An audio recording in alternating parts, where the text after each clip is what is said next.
So I want to share 3 intentions and 3 reminders that I've made for myself for the next season, to grow, to stay rooted, to expand, and to simply just be. You know, the first intention I made was, I rest with grace. I rest to rejuvenate. I rest with grace. I rest to rejuvenate. There are many different forms of rest. Last month, I took a month off of YouTube and my podcast because I was close, very close to completely burning out. If I didn't make that call, I think it could have got tricky. And during this time, it took a lot to give myself the permission to rest. For some reason, I felt like I had to continue, I had to go, I had to produce. And once I gave myself that grace and said, no, we rest with grace, we rest with no shame, we rest with no guilt. Because we rest to rejuvenate oneself, our spirit, our mind, our body, so we could be our best. I believe the quickest way to changing the world is making the same change within ourselves first, and then stepping into the world a light. And then people will ask you like, wow, your energy feel good. What is it that you do? What are your beliefs? Can you share with me, right? And rest is rejuvenation. But there's different forms of rest. Sleep isn't just rest. We can trick ourselves into thinking that we are sleeping, so we are resting, right? But what about the mind? Is the mind at rest, or is it constantly racing? Is it consumed by our desires? When I took a month off, I had to put my desires to rest. Some of my dreams and some of my goals and all the pressures, right? I had to release the pressure that I placed upon myself. And it did wonders. It did wonders for my spirit. It truly rejuvenated pretty much almost every aspect of my life. Like, you know, a lot of people have said since I've come back that the videos look better. That's that grace. That's that rejuvenation. And this is a reminder, because we all know we need to rest. But how often do we do it with grace, with no guilt, with no shame, you understand? Where we don't have to explain ourselves constantly to ourselves and to others.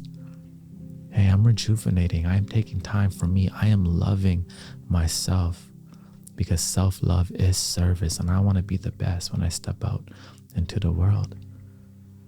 So we rest with grace. We rest to rejuvenate. There's a book, I believe, called The 7 Styles or Forms of Rest. I suggest you check it out. We'll talk about it another time. The second intention I made for myself was, you got to give yourself room to make mistakes, to make error, to basically F up.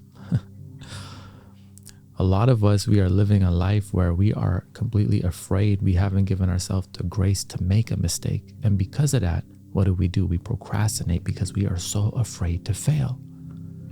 We are so afraid to fail. So we freeze, we stall, and we don't move forward.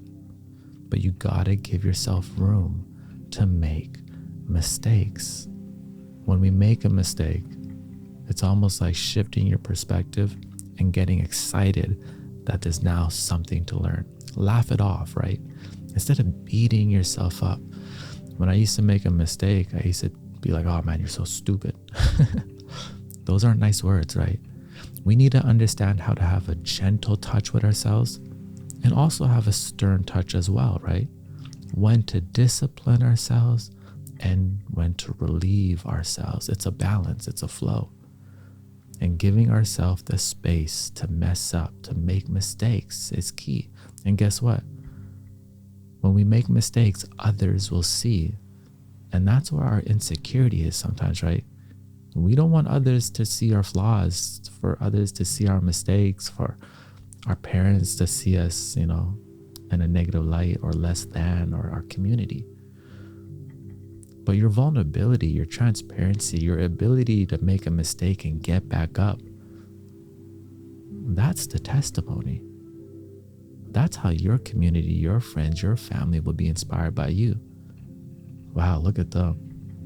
They were able to transform that situation. They were able to transform their mind. They were able to take that anxiety, channel it in this direction. And now look what they've done. They have a beautiful business. Look at their body, look at their mind, look at their whole state of being. And creativity is all about mistakes. I hit a stride for a moment where I was taking less risks. Without risk, right? Without a mistake, without experimenting, new ideas have a difficult time blossoming. Creativity takes a high pain threshold.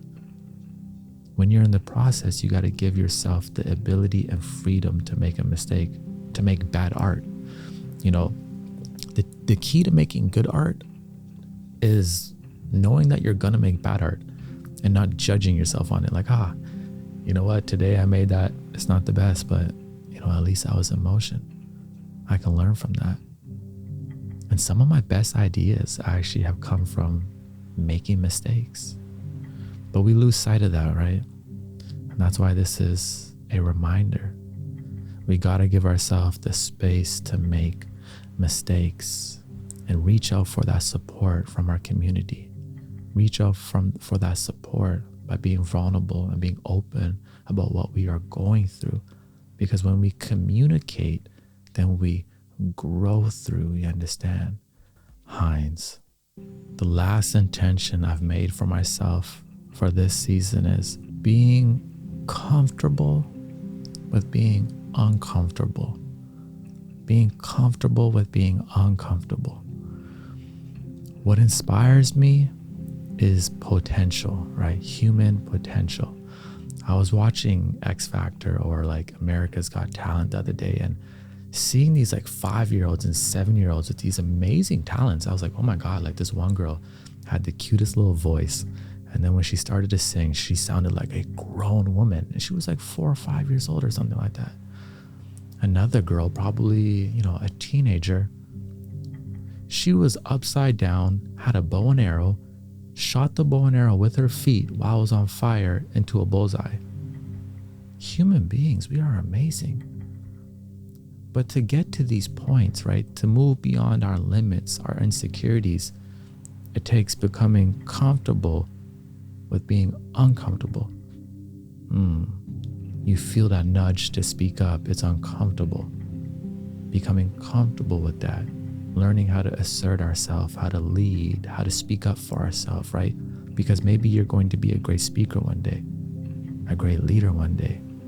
Being comfortable with the uncomfortable feeling of, starting a YouTube channel or diving into a new topic or expressing ourselves and putting ourselves out there, knowing that we may be judged. But through that, what is there? There's opportunity, there is growth. When we fear the uncomfort, we fear our own growth. We limit ourselves, don't we? But we can actually nudge ourselves into that uncomfort by constantly reminding ourselves that, hey, this has something for me. This is teaching me something. This is an offering. This is an opportunity. There's a lot of things I want to do in this world, and they make me so uncomfortable. So uncomfortable. And by becoming comfortable with being uncomfortable, starting off with the micro things, right? The micro things. Like you may have a big goal and you're like, I have no idea I'm going to do that. But focus on today.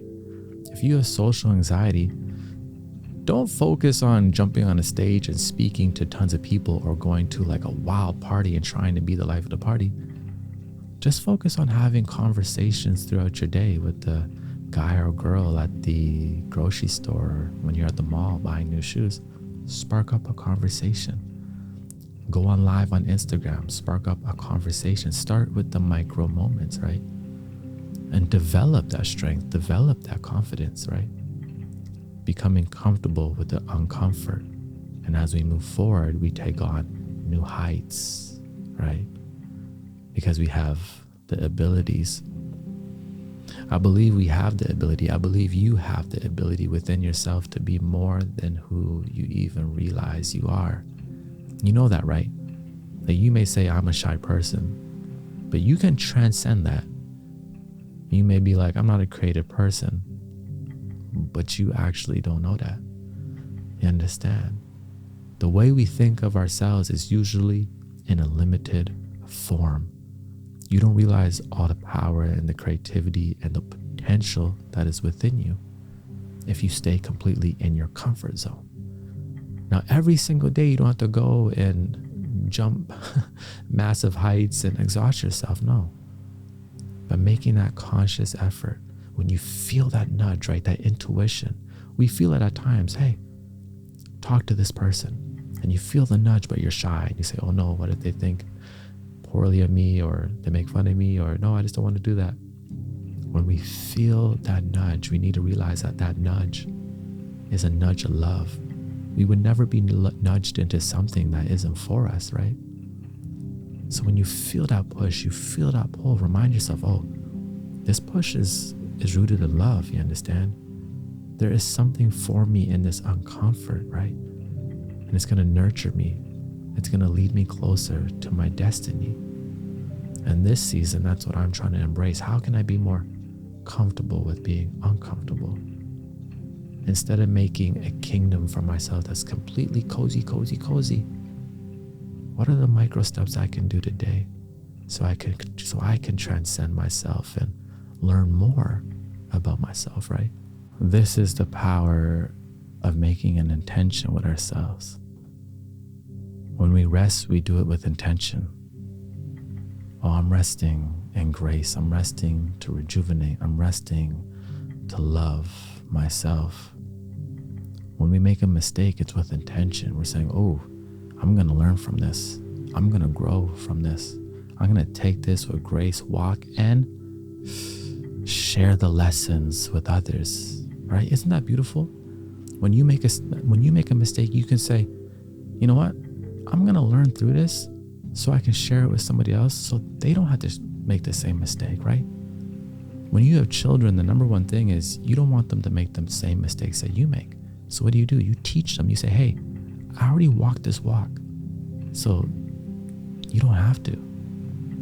So realize you are at service to the world, and your mistakes are opportunities for yourself and others. And making that intention that, hey, I can grow. And it will be uncomfortable, but that uncomfortable feeling is a nudge of love, compassion. It's nudging me into my best version of myself. Willing. And you don't know in hindsight, everything is going to be all right. I want to thank you all because, when I took a month off of YouTube, I was like, the main reason why YouTubers don't like taking months off of YouTube is because you're like, oh man, well, everything's going to stop. The algorithm's going to punish me. My sponsors may be mad and all of that. But we always have to take care of ourselves first. You understand? First. And I want to thank you for being here, being a beautiful community. You understand? We are reflections of one another. We have a Discord group right now that is just thriving, understand? Book club, music in there. We chat, deep talks. We promote ourselves in there. We have a 21-day journaling challenge going on right now. There is so much happening, and I would love for you to join. So there's a link in the description, and I'll see you soon. More videos to come. We produce in lots of videos these days.